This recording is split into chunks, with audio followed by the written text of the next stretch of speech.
1857च्या उठावाला mutiny म्हणजेच बंड म्हणत स्वातंत्र्य युद्धावर पडदा टाकण्यासाठी ब्रिटिशांनी राजसत्तेचा वापर करत भारतीयांच्या मनात न्यूनगंड निर्माण केला. या स्वातंत्र्य युद्धाची आग देशभर पसरली होती हे नाकारण्यासाठी अनेक प्रयत्न झाले, ज्याचा परिणाम म्हणून भारतीयांना 1857चा उठाव भारताच्या दक्षिणेलाही झाला हे लक्षात नाही. या व्हिडिओत भारताच्या दक्षिणेतील संघर्षाचा काहीसाच भाग घेता आला आहे, तो आपण बघू. 11 सप्टेंबर 1857 रोजी ब्रिटिश ईस्ट इंडिया कंपनीने भारतीयांना त्यांची हत्यारे सरकारकडे जमा करण्याचा कायदा काढला. या आदेशाला झुगारत कर्नाटकातील बेड्यांनी हलगर्जी येथे विरोध केला. या असंतोषाने थोड्याच दिवसात संघर्षाचे रूप घेतले.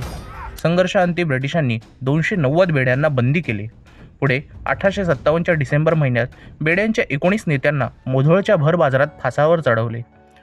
असाच संघर्ष भास्करराव भावे यांच्या नेतृत्वात बेळगावमध्ये झाला, परंतु ब्रिटिशांच्या कूटनीतीपुढे स्वातंत्र्य सैनिकांना पराभव पत्करावा लागला.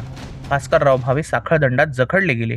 पुढे 11 जून 1858मध्ये भास्करराव भावे यांनाही मृत्यूदंड देण्यात आला.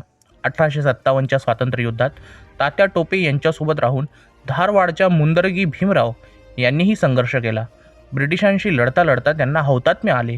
यानंतर स्वातंत्र्य युद्धाची आग मंगळुरू, धारवाड, मद्रास, रायचूरमध्ये पसरली, ज्याच्या झळा ब्रिटिशांना होरपाळू लागल्या.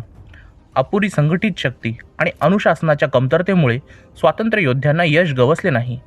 आज 10 मे रोजी आपल्या आयुष्याचा होम करून भारताला स्वातंत्र्याची दिशा दाखवणाऱ्या स्वातंत्र्य सैनिकांना मनापासून आदरांजली.